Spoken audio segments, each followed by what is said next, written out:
Common knowledge, news, and information. The views and opinions expressed in this program are those of the individuals involved and do not necessarily reflect the official policy or position of Radyo Agri 90.1 FM management.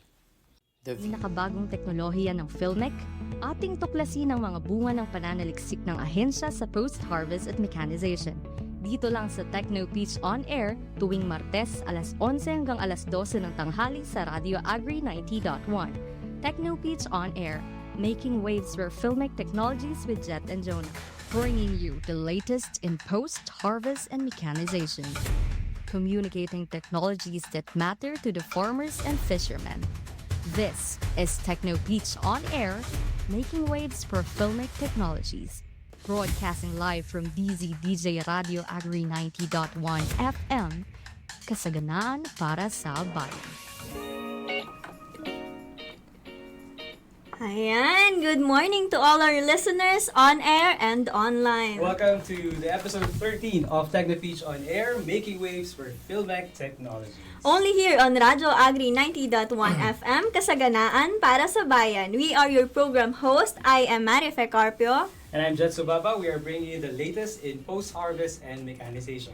And we introduce technologies that matters to the farmers and fisher folks. Again, you're tuning in to TechnoPeach On Air, making waves for Philmec Technologies. Kumusta? Kumusta, Kuya? Good Yes. morning. Wala si partner. So, pinalitan muna natin po si Miss Jonna Paulo kasi nagpapagaling sa Canada. dahil medyo maulan po talaga lately, uso ang mga sakit. Kaya, ayan. Kaya mag-iingat din po kayo. Ayun, partner, magaling ka. Si Jonna Paulo. Pagaling ka dyan, ate. Ayan. Nagdang bagyo. Si Bagyong Paulo. Okay. Kapangalan pa nga. And of course, we would like to greet our Director 4, Dr. Janisha G. Alvindia.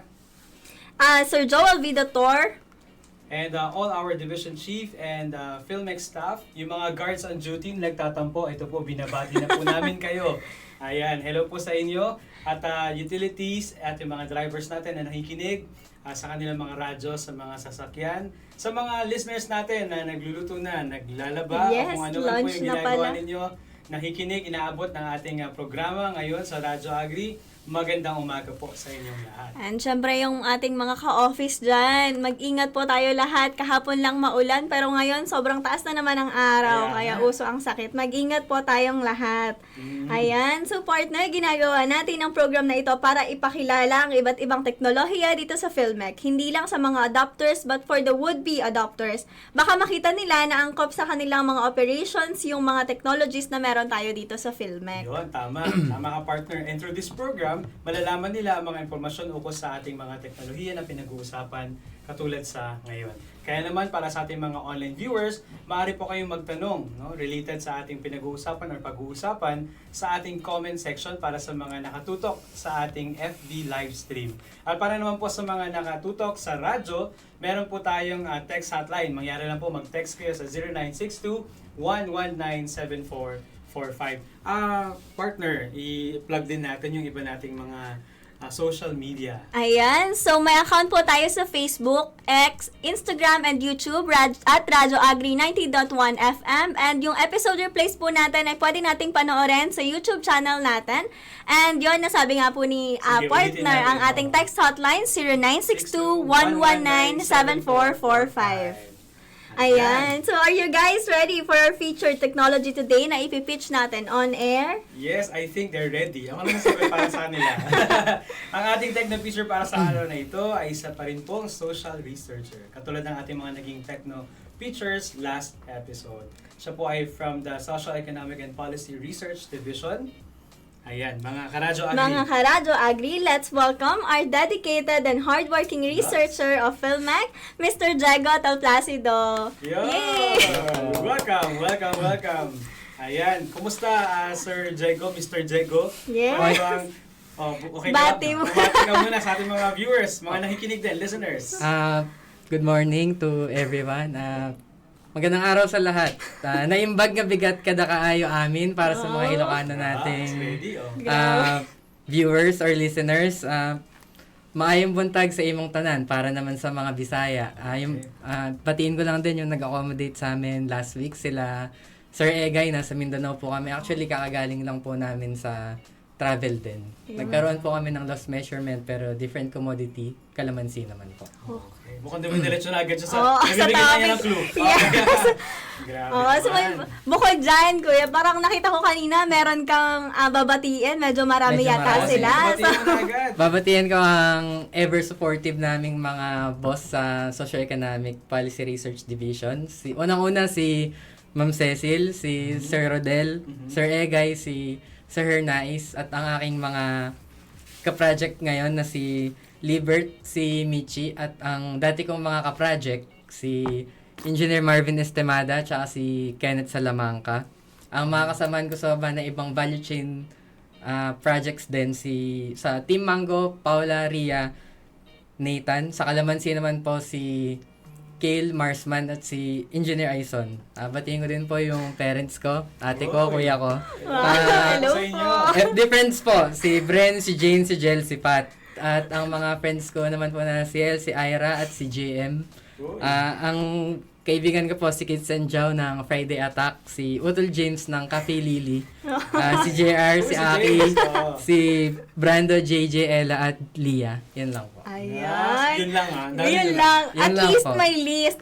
Pero may nag-comment na actually, kuya. Oh, yan pa. Di mo na binati. Babatiin din kita, Balaki, God bless din sa'yo.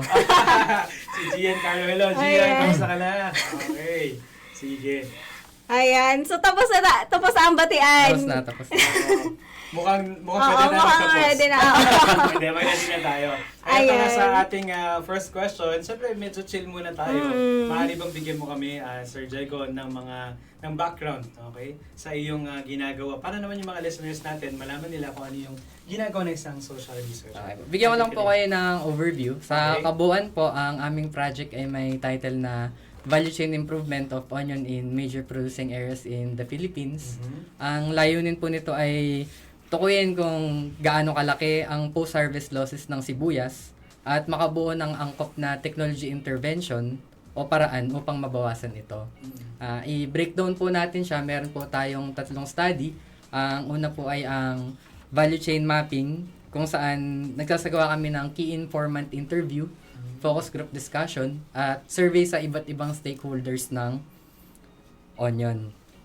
Upang malaman ang kanilang socio-demographic profile, mga market practice, at mga sistemang post-harvest na isinasagawa at ang proseso ng sibuyas mula bukid hanggang papunta sa public market o sa mga buyer natin. Kasama rin rito ang pagsusuri ng gender role. Tulad kanina, yung topic ay tungkol sa God. Kami din, binibigyan din namin ng part yun sa project namin. Yung mga papel ng kalalakihan at kababaihan sa pagdesisyon ng paggamit ng mga social, technological, at financial. Ang ikalawa naman po nating pag-aaral ay yung analysis of post-harvest losses in the chain, na tumutukoy kung gaano kalaki at ano ang mga dahilan ng pagkalugi o losses ng bawat bahagi ng value chain mula sa production hanggang sa pagdating ng product sa public market o sa mga mamimili. Samantalang ang pangatlo at ang pinakahuli nating study ay ang improvement of value chain to reduce losses. Kung saan sinusuri naman namin yung mga market-ready na technology. Ito yung mga available na sa market, yung pwede na nating bilhin or ipagawa agad. At iba pang hakbang upang na maaring i-adapt at upang ukol na makatulong sa pagbabawas ng losses at mapataas ang production at kahusayan ng mga magsasaka. Sa pangkahalatan, layunin po ng project namin na bigyan ng mga practical solution yung mga current problems natin upang mapabuti ang value chain ng sibuyas at makatulong sa lahat ng kalahok ng industry. Yun po. Napakaganda ng trabaho nila. No? Oo, parang ang specific din ko yun ng pagkaka-explain niya. Step by step talaga. Opo. Yung pagsakses. Bali yan po, sisimulan namin ng yung value chain mapping. Ito po yung nagta-travel kami. Ito po yung mga travel namin ng 2023 na nagkakandak kami ng interview sa mga farmers. Pupuntahan po namin sila sa mga bara-barangay, coordinate po namin para ipunin po sila. Tapos yan po, para malaman kung ano po ba yung mga nakakaharap nilang challenges, mga ganyan po. So, isingit ko lang kuya, mga ilang taon po tumatagal ito from step 1 na nag-value mapping hanggang sa Usually po ay 2 years po ang span ng project or 2.5. Usually po kung di po mag-extend, 2 years lang po siya. 2 years. Pero usually 2.5, ganun. So, Para sa mga listeners natin, Yes, para mas klaro din sa kanila. Although napaka-clear naman na, inuulit lang natin, na nagkakaroon ng mapping no, ng Yes. buong value chain. Then from there, sinusunod yung losses, inaalam. And then from there, sinusunod yung solution, yung mga how will they improve yung value chain. Yun yung tatlong concept nila. Napakaganda. No? oo, para pero kuya, pansinin ko lang din ha, ang daming nanonood sa atin ngayon. Oh, I think ano yan, syempre, full support Oo, ang buong division ng siguro nga, oo. Salamat po sa mga nanonood. Oo, ayan. So, next question naman natin, sir. No, ano ba ang current situation ng value chain ng onion sa bansa? Isa sa mga pangunahing problema ng mga magsasaka ay ang accessibility sa cold storage. O imbakan, mga hangers, ganyan. Kapag panahon po kasi ng anihan, sabay-sabay silang mag-aani, kaya po sabay-sabay din ang bentahan na mangyayari. Dahil sa walang sapat na imbakan po, napipilitan silang magbenta agad. Mura. During nung peak season, kung saan po maraming supply, ang kadugtong naman po nun ay mababang presyo. Yes, oo. Yung iba po minsan kahit lugi, nagbebenta sila kasi po pag nabulukan sila, mas wala. lalo po silang mawawalan ng kita. Ang masakit naman po dito sa part na to, pagdating sa palengke, sobrang mahal naman po ng mga sibuyas natin. Kung nakita niyo po sa dyaryo nung early 2025, umabot po ng 250 per kilo ang sibuyas sa Metro Manila. Tapos nung 2022 po ata yung 600. Nasa 600 per kilo. Ayun po. Pero hindi lang naman po yun yung nakakaharap nilang problema. Marami din po silang kalaban sa simula pa lang po kahit sa production. Nakaharap po nung magsasaka sa bukid yung mga armyworm infestation. Ito po yung mga uod na sinisira po nila yung dahon tsaka yung mismong bulb. Kapag naman po tinamaan ito, halos wala na pong natitirang ani ang mga farmers natin. Talagang yung pong 1 hektarya, kaya po nilang ubusin ng isang gabi. Kaya pag po nagsimula ng lumabas yung mga armyworm, may nag-i-spray na po silang pesticide na alagaan na po nila. Meron pa po kaming mga nakakausap pag po nasa field kami na araw-araw na silang nag-i-spray ng pesticide po. Wag lang madapuan ng armyworm. Tapos yun din po yung isa sa mga nagiging dahilan ng pagtaas ng production cost nila. Kasi mahal ang Oo. pesticides. Bukod din po doon, malaking hamon din po yung pabago-bago ng panahon. Minsan po sobrang init. Bukod po sa ulan o bagyo. Dahil sa ganitong klima po, nasisira yung sibuyas bago pa man maani po. Iba kahit sa nursery pa lang po, yung pa lang po ng seedling na sasalanta na po sila. Mahirap po talaga pagka yung nature na ang kalaban. Sa totoo lang po, dito pa lang natin nakikita kung gaano kahaba at kakomplikado yung value chain ng sibuyas. Mula sa pagtatanim, pag-aani, hanggang sa pagdating nito sa market. Kadalasan, ang mga middlemen o traders ang bumibili mula sa mga magsasaka at sila rin ang nagbebenta na mas mataas na presyo. Dagdag para dyan, yung mataas din na gastos po sa transportation. Ngayon, hindi naman po nakakalimot ang gobyerno. May mga hakbang naman pong ginagawa ang Department of Agriculture tulad po ng pagbibigay ng binhi o abono at pagtatayo po ng mga cold storage facilities sa mga pangunahing lugar ng production. Isa po sana puntahan namin sa may Magsaysay Occidental Mindoro, yung Ginaro ARB Multipurpose Cooperative na granted po sila ng PRDP ng cold storage na parang 60,000 bags po ata. 50 to 60,000 bags po ang capacity. Dito na po malapit sa atin yung Palayan, Bungabon. Palayan, yung Nueva Ecija Provincial Government. Granted din po sila ng PRDP. Hindi ko lang po alam kung ilan po ang capacity nun. Maliban po doon, nagbibigay din naman po sila ng mga programa para matulungan po yung magsasaka na makapagbenta po ng direkta sa supermarket o sa restaurant para hindi na po dumaan sa mga napakaraming middleman. Doon po kasi isa sa mga nagpapataas. example po yung sa San Jose, kung familiar po kayo yung Kalasag. Oo, kalasag. Yung Kalasag po ay may small brother, big brother partnership po sa Jollibee Foods Corporation. Okay. Maski rin po sa Mindoro yung Lourdes MPC, Multipurpose Co. Lourdes Multipurpose Cooperative. Naka-tie up din po sila sa Jollibee. Kung saan po nagrantan sila ng cold storage at doon po nila ilalagay yung mga produce nila na onion, tas kukuhanin po ng Jollibee na direct na po. Tagal na Para, yun, yung para mas kalasag. mura. Oo. Di ba? Pag direct, mas mura Opo. siya. Partner din natin yun sa cold storage. Meron tayong cold storage dati. Sa tsaka Kalasag. Oo, yung kalasag. Nalala ko nag-interview pa ako. Parang 2011 or 12. Ay, so Wala na po matagal na Sir sila. Arnold Dizon. Oo, yun. Matagal Tsaka po na yung nating pinsan ko, partner. ano din po siya, yung sa May Cooperative, parang kinhandle din po niya yung Kalasag, si Ate Hana Domingo. Oo, si Ate Hana. Hello, Ate Hana. Ayun, so, taga San Jose City. Oo. Sige. Okay. Sige. Saan naman ang daming problema pala na Oo, kinakaharap yung na onion lalo mga na naalala losses. ko yun kuya, yung sobrang mahal ng onion. Mm-mm. Siyempre bilang mga nagluluto tayo, 1/4 lang talaga ang bili Oo. kasi hihintayin mo na bumaba yung presyo. Kasi sobrang mahal. So, ganun pala siya. Na kapag galing sa farmer, mura pa. Pero dahil ang daming pinanggagalingan, ang daming middleman, ganyan. Syempre, transportation. Babayaran mo. Yung labor din, babayaran mo pa. So, kaya siya nagmamahal. So, yung ginagawa po nila ay para makita natin kung ano ba yung way na pwede natin gawin para hindi masyadong magmahal yung mga produce Yes, na yun. exactly. Yes. Okay. Okay. So, very, lang siya. Very chill lang, pero ang dami ko rin na-learn dito. Pero grabe ang role din pala ng storage, Oo. cold storage. Actually, Kasi di ba may- maaaring tumaas or oo. bumaba ang benta nila. Oo. Okay. Ang importante sa atin ang sibuyas, kuya, di ba? Oo, tama. Bilang nagluluto tayo. Oo. Nagluluto. Ay. Nagluluto tayo ng kanin. De, joke lang. Saan sa value chain, Sir Diego, ang nakapagtala ng mataas na post-harvest losses? Meron ba kayong pag-aaral tungkol dito and can you expound further?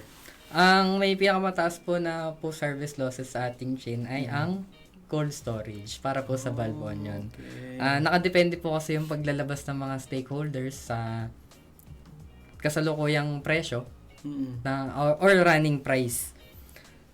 Doon po nila binibase. Meron po kasi silang mga hinahabol na na price para magkaroon po sila ng kita. Kaya naman hintay po nila munang bumaba yung supply sa market bago po maglabas ng produkto upang tumaas po yung presyo. Ngayon po, kung magkakaroon ng importation ng sibuyas, tataas po ang supply at kasunod nito yung pagbaba ng presyo. Dahil po dito, lalong tumatagal ang pag-iimbak po ng mga stakeholders natin sa cold storage na nagiging dahilan po ng mataas na post-harvest losses. I-add ko lang din po, nung 2014, meron po tayong previous study conducted by Dr. Gigi Calica na nasa around 31% po ang ating total sa buong ano po na system loss. Okay. Around 23% po dito ay nanggaling sa cold storage. Oh, laki. Na bandang mga 2 to 3 months pa lang po. Nag-increase po yun as habang tumatagal. Okay.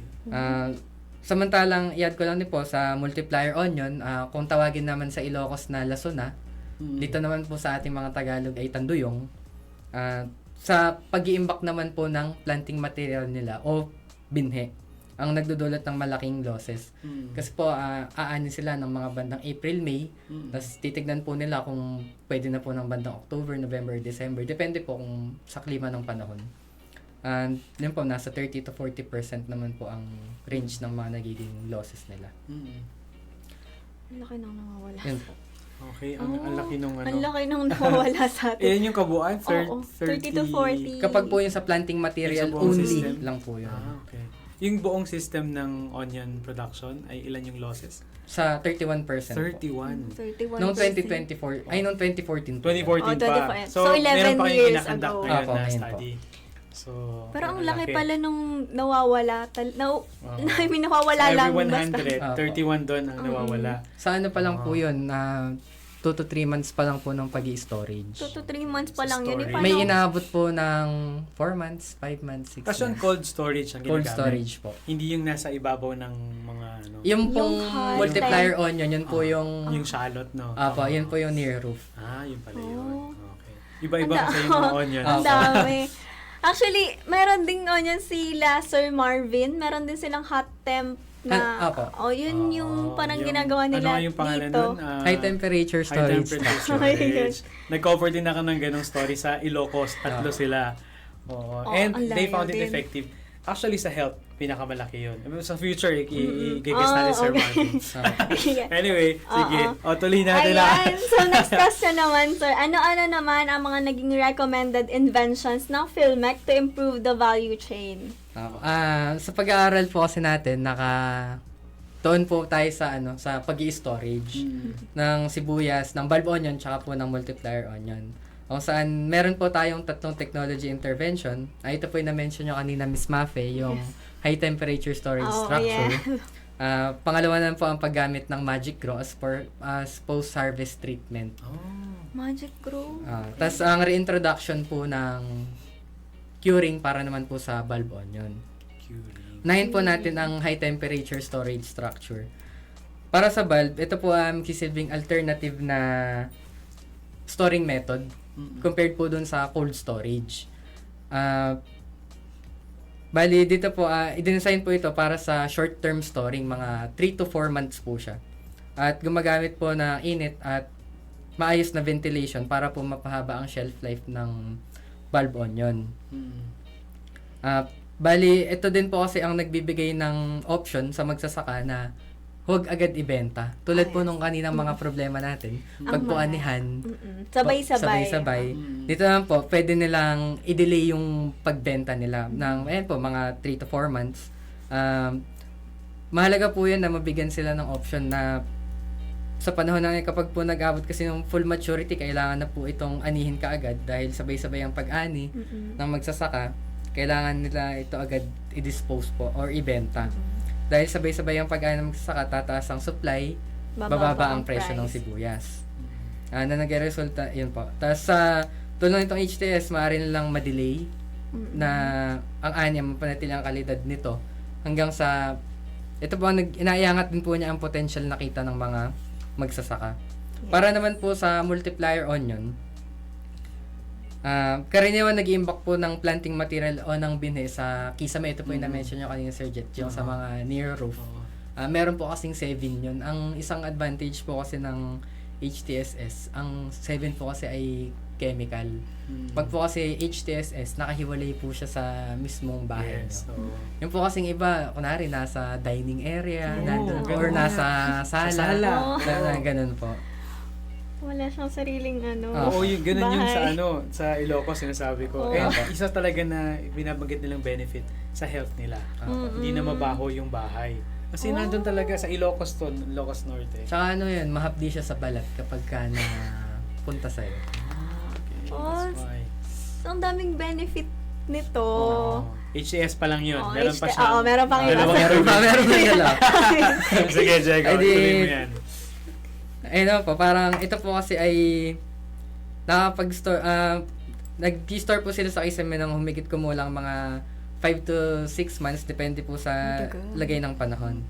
Sa project po nito, yun po, ang layunin po ng high temperature storage structure ay magsilbing improved na pamamaraan ng pag-iimbak ng kanilang planting material. Na ang pangunahing kalamangan ay pagkumpara ng sa tradisyonal, magkakaroon ng kontroladong kapaligiran at ligtas na kondisyon para sa pag-iimbak. Ganoon din sa mga farmers natin. Sa traditional na paraan ng pag-iimbak sa kisame, madalas na apektuhan yun ng tagas ng ulan kapag wet season na. Mataas na humidity, ito po yung mga isang dahilan kung bakit po nasisira yung sibuyas, nagkakaroon ng amag, or nagkakaroon ng sprouting, yun po, nagkakaroon siya ng mga sira. Sa pamagitan po ng HTSS, naibaba po nito yung mga potential losses natin at napapanatili po yung kalidad ng mga binhi hanggang sa susunod na taniman. Pangalawa po, ang Magic Grow.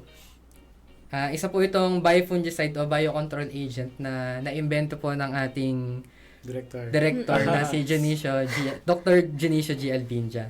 Sa actual loss measurement, ginagamit namin to bilang post-harvest treatment. Bali, ini-spray po namin siya, parang coating lang, parang mist lang po sa mga onion. para maiwasan po ang pagkakaroon ng amag sa mga sibuyas na nakakatulong po magpahaba ng shelf life at magpababa ng losses. Ang maganda rito, hindi lang siya sibuyas na gagamit. Maaari din siyang gamitin sa bilang field spray habang nakatanim pa po yung mga ibang crops. Yan po, example sa rice, corn, banana, garlic, tomato, at other leafy vegetables. At ang pinakahuli naman po ay ang pag-reintroduce ng curing ng mga sibuyas bago ipasok po sa cold storage. Para naman po ito sa bulb onion. Sa curing, nababawasan po ang moisture at napapahaba ng buhay ng sibuyas sa cold storage. Pag po kasi mas mataas ang moisture ng sibuyas, mas prone po siya sa pagrarat. At maisasara po nito yung leeg ng sibuyas. Kapag po kasi nakabukas yung leeg, prone po siya sa mga diseases po na nasa loob ng cold storage, mga pagkabulok po, yung mga ganyan. Kaya pag namamalengke, pinipili talaga Yung yung... sarado yung Oo, leeg. sarado. Okay, hindi ko alam. Hindi ako para namalengke. medyo brown-brown na yung dulo, para Okay. closed up na siya. Paano ginagawa yung curing na yun? Bali, pwede rin naman po siyang ibilad lang po sa field. Or pwede rin naman pong gamitin yung high temperature storage para po mas mabilis siyang makuro. Ganun pala. Curing before cold storage. Yan pala. din po. Okay. Yun. Ang dami kong nananan sa sibuyas, Okay, so yun. Ayun naman. Oo, nadala na ako sa Apa, bakit iniisip- mahalaga? Ayan. Siyempre, meron tayong interventions, nabanggit yung mga interventions natin. Bakit mahalaga, Sir Jaiko, na i-improve yung ating value chain? Ano ba yung magiging impact nito sa ating sector? Dahil ito po, maraming kinakaharap na problema ang mga magsasaka natin sa pagsisibuyas. Kabilang nga po dito ang mataas na post-harvest losses dahil sa kakulangan ng accessibility sa cold storage, oversupply, mahirap na transportation mula bukid hanggang market, at kakulangan ng kaalaman ng tamang post-harvest practice. Kaya naman mahalaga ma-improve ang value chain upang mapaunlad at mapataas ang kalidad ng sibuyasan mula pagtatanim, pag-ani, transportation hanggang mabenta ito. Sa tulong po ng mga technology natin tulad po ng high temperature storage structure, Magic Grow at curing, maaaring mapababa ang post-harvest losses, mapanatili ang kalidad ng sibuyas at maiwasan ang sobrang pagbaba ng presyo sa panahon ng oversupply. Sa ganitong paraan, tataas ang kita ng mga magsasaka dahil mas mataas ang presyo ng dekalidad na sibuyas at magiging mas stable ang supply at presyo na sa market, at makakabuti ang value chain ay hindi lamang para sa magsasaka kundi para din sa ating mga mamimili at buong sektor ng agriculture. Dahil ito ang magbibigay ng sustainable na kabuhayan sa mga nagtatanim at sapat na supply ng sibuyas para sa bansa. Grabe yung effect niya, no? Hindi lang siya sa farmers, but also sa ating mga buong consumers. bansa. Kasi, and it's really a matter of timing lang, no? Kaya may binabanggit sila na off-season. Yes. So, Mahal. dahil di ba pag season, mababa. Yes, Mura. So, Pero ang daming nalulugi, oo, kuya. kaya maganda yung intervention nila. A matter of ilang months nang ma-prolong Timing. yung timing na lalabas mo sa market, hindi ka lugi, tapos Pero hindi rin rin naman super taas ng tataas, presyo. oo. Nakawawa naman yung consumer Yes. pag sobrang taas naman din. And syempre, yung pagtaas kasi ng presyo, kuya, hindi naman napupunta din sa mismong farmer. Oo. Doon naman din siya sa mga middleman na pupunta. So, Tama. yun din. Tumaas nga yung presyo, pero ala din namang naging kita. Kasi Oo. mababa din naman nila na ibigay. Sa mga nakikinig na onion farmers, I hope nakikinig po kayo at may makuha po kayo dito sa atin pong pinag-uusapan ngayon about value chain ng onion, mga losses, and ito naman interventions na Ng ginagawa ng Philmec. Philmec po para sa inyo. Kasi talagang this is how we really empower our stakeholders. Post-harvest. No? Yung How right to take care of yung your, mga right ano. lang, no, recommended lang ng mga ano nila. Okay, that's nice. Ayan. So, ayan, may napansin lang kasi ako, kuya, dun sa sa mga nag-comment, ha. Sabi Oh, may kasi ni comment. Ma'am Cecil, hello, Jago, pogi na, talented ba? Wow! Thanks po, Yan, ma'am. talent nga. Tingnan natin. Talent. Ang galing siya magsalita. no? yes. That's nice. Ang galing niya mag-explain, kuya. So, ayan na Very lang pang clear. isa, si Sir Aki Cabristante. Okay. Sino Yan, to? friend. Sino to? Binati ko po yan kanina. What's up, Ayan. 30? Ayan. Oo nga. Ba't hindi nga 30 ang ano mo 30, pala yun? oo. Naging Jego. Ano? Okay, pa-shout out po. Sabi ni King Esguera. Sir From? Diego from Sabog Tanim. Shout out King. Si King po ay nasa ano po siya ngayon, nasa Baler. Oh, hello Sir King. Pako. Napakaraming ang daming Ang daming nanonood. friends. Ang Oo. daming nanood. 2,000. Okay. Hindi, so ayan. Dahil nakabasa naman na tayo, naging na-light naman yung mood natin. So ayan, next question naman sir, ano ang mahalagang natutunan nyo bilang bahagi ng project na ito na maaari nyong maibahagi sa ating mga listeners? Oh, maganda yan. Pakinggan Isa natin sa si mga Jen. mahalagang natutunan ko sa project na to ay ang pagbubuti ng value chain ng sibuyas ay hindi lang nakasalalay sa technology. Kung hindi sa tamang coordination, kaalaman at pagtutulungan ng lahat ng nasa industry. Malaking maitutulong ng tamang pagsasagawa ng post-harvest practice tulad ng curing, paggamit ng magic row at high temperature storage structure sa pagbabawas ng losses at mapanatili ang kalidad ng sibuyas. Napatunayan din namin na kapag nabigyan ng sapat na kaalaman at kagamitan ng ating mga magsasaka, mas magiging matatag at maalam sila sa pagdesisyon na nagresulta sa mataas na kita at maunlad na industriya ng sibuyasan. Okay. Oh. So, maraming Personally, ang dami niyang natutunan sa work niya. Oo. mahalaga yung sabi niya, koordinasyon, Oo, pagtutulungan, at At yung Ano na yung sabi mga niya? farmers, lahat kaalaman. na. Oo, talagang, kaalaman ng alam mo farm. sa partner, sa tawag dito, sa generation natin ngayon, knowledge is really power. Eh. Opo. When you know something, whatever it is, it really empowers you. Kung di ba sa Tagalog, ano man ang Tagalog ng power? Kapangyarihan. Kapangyarihan. Meaning, napangyayari mo yung mga bagay. So, when you're an empowered person, Wordplay yun nasa ibig sabihin nun, Naikot di ba, you make things happen. That's Oo. power eh. So, knowledge is power. You can make things possible. So, tamang talaga information. Kaya naman, andyan yung role namin Oo. bilang ECD. Bilang communication. Bilang mga comms na Oo. Okay, sige. Kami ang magpapaabot. Kaya nga natin ginaguest ang ating mga Yes. magagaling na researchers, di ba? Social researcher katulad ni Sir Diego. Yes. Okay, meron ka bang mensahe, lalo na sa ating mga onion farmers, Sir Diego, pagkakataon mo na i-address sila sa punto na ito ukol dito sa iyong findings sa inyong pag-aaral? Ang aking mensahe sa mga... Dito sila sa... Dito sila. Okay, sige. Tingnan mo sila. Ang aking mensahe para sa mga magsasaka nagtatim ng sibuyas, malaki po ang inyong tulong at papel sa pagpapatatag ng industriya ng sibuyasan. Sa kabila ng hamon ng inyo na kinakaharap nyo, tulad ng pabago-bagong panahon, peste gaya ng armyworm, at mataas na post-harvest losses, nais naming maiparating sa inyo na may mga technology tayo na makakatulong upang mapababa ang pagkalugi at mapataas ang kita ng sibuyas.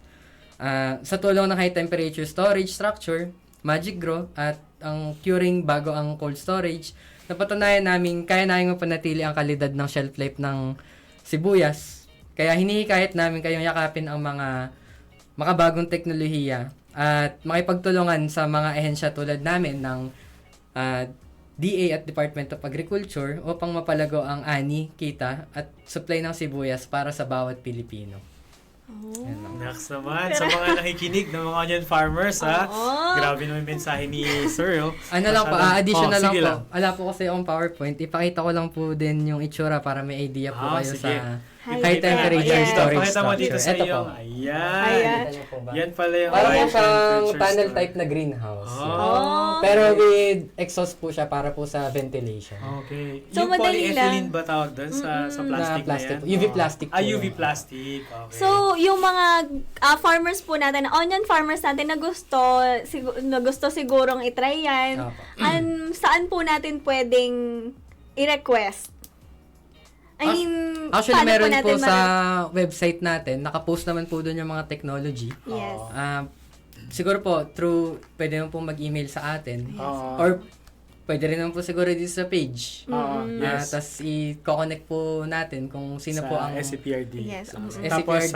At saka sa mga tamang division po. Ito bang ang tawag to, high temperature storage structure ay tawag dito. Meron kayong supplier nito or pwedeng ituro sa kanila paano Pwede pong ituro. i-construct? Meron po Oo. tayong blueprint kung paano po Yun. yung So, pwede halimbawa kami na lang yung pwedeng, kaya namin gawin. Yan, Opo, kaya namin. Oh, yun okay. pala. Pwedeng ma-share po sa inyo paano gawin ito and even yung use nito. Paano tong i-maintain din, Yes. gamitin, ganyan. So, lahat ng kaalaman na tungkol dito, pwede po kayong sumulat sa aming i-address nyo po sa aming Available director. siya for Director you.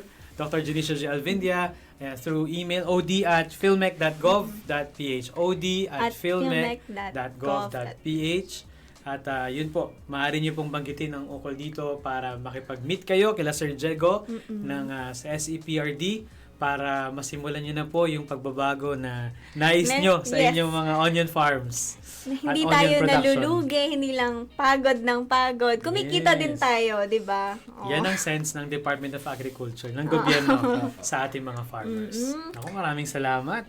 Ang Thank dami ko you. natutunan, partner. Ano mga natutunan mo? Ako, favorite ko talaga yung HTS dito eh. Oo, kasi wala naman kaming sibuyasan, pero parang ang saya lang niya siguro kung meron kami as Oo. farmer. Parang, kasi ang hirap din talaga, kuya, na bibili ka. Ang sama ng loob ko pag bumibili ako ng sibuyas sa sobrang mahal. Tapos, medyo naaawa din naman ako pag yung sibuyas sobrang mura. Oo. Ganyan. So, siguro, ayan, makakatulong talaga to. Lalo na sa papunta sa amin, sa Quezon. Ang dami rin nagtatanim ng mga sibuyas dyan. So, ayun, sana makita nila tong technology natin na to para maka-help sa kanila. Yes. Oo, malapit din talaga sa akin. Ang dami ko nang nasulat na feature, na article, stories about onion, mga interventions natin sa onion. Especially yun nga, ito yung sa hot temperature, sa gawing Ilocos, tas yun din cold storage before sa may San Jose. Parang gusto ko rin magbiyahe ng ino-docu natin. Masaya mag-cover ng mga story. Makipagkwentuhan lang sa Oo. mga farmers. No? Actually, sila sir, mismo. meron po yung isang co-operator namin, si Sir Elvis Pidut. Oo. Yun po, gusto niya, nagpahayag po siya sa amin na gusto niya i-extend yung yung tinayo po namin sa kanya. Na Oo. parang gusto niya na pong i-convert Tuloy-tuloy na yun na po yung maging buong storage I-adapt ng na niya. sama. Oh, that's nice. Ibig sabihin, yun ang Effective. nagkapatunay na effective ang Yes. ating If technology. ever po gusto niyong interviewin, Oh, very naman po siya, very accommodating. Oh, sige. Yan ang Saan po susunod ito? namin Saan Sa pupuntahan. Badok, Ilocos Norte po. Lapit lang. Pupuntahan natin. Lapit lang siya. Pupuntahan namin yan. At okay. At ako naman, ang gusto ko naman ay yan, hot temperature, ganun din yung Magic Grow. Kasi kinover namin ito para dun sa presidential at saka Yes, Magic Grow. Gawad Saka Award ni Director Alvindia. And consistent lahat ng gumagamit. Meron pa sa melon. Nabanggit ko kay La Actually, Paula di ba last mangga, week. di ba? Oo. Tapos mangga din, no? And marami pang So, yeah, why don't we try, no? Subukan po Magic natin Grow. sa ating mga onion farmers. Yes. Huwag kayong matakot na subukan po ang mga napatunayan na sa pag-aaral ng mga interventions ng field. May mga ibang farmers na gumagamit. So, hindi na siya masyadong risky. Yes. Oo. So, ayan. Yeah, gusto nating pahabain, pero baka bilang huling meron kang gustong batiin ulit, pwede mo silang batiin, pasalamatan, mga nanonood sa'yo. Pahabol ko po si Ate Maggie. Kanina po siya yung nakikinig sa akin habang nagpa-practice nito. Tsaka po, yung mga support po na nasa taas, ayan, sila Arlene po, ganyan. Oh. Batiin ko din po ang CTF, sila Ate Joyce, sila Ate Kat, ayan po. Sila Kuya Nico, si Carla, ang at si dami. Erica. Sila ate Maggie ay napunta na yata kasi dito. Or nakapag-interview na ba siya? Hindi pa po Hindi ata, pa. sir. Ano si Okay. yung Paula ba? Sila Last pala. week. Oo, pala. Okay. Sige. So maraming salamat Diego for gracing us with your presence dito sa Super. ating Techno Pitch. Super dami naming natutunan. And I hope marami natutunan natin mga listeners sa nakikinig sa kanilang bahay, nasa jeep o kung nasa sakyan man, ganyan. At ang mga nanonood din sa kanilang mobile phones through our live stream. Maraming salamat sa inyong pagsubaybay. Dito na po nagtatapos ang ating programa. Ako po si Jet. This has been your program host. I am my And for for Technopeach on air, making waves for Philmec Technologies. Of course, only here on Radyo Agri 90.1 FM, Kasaganaan para sa bayan. Goodbye. Bye-bye.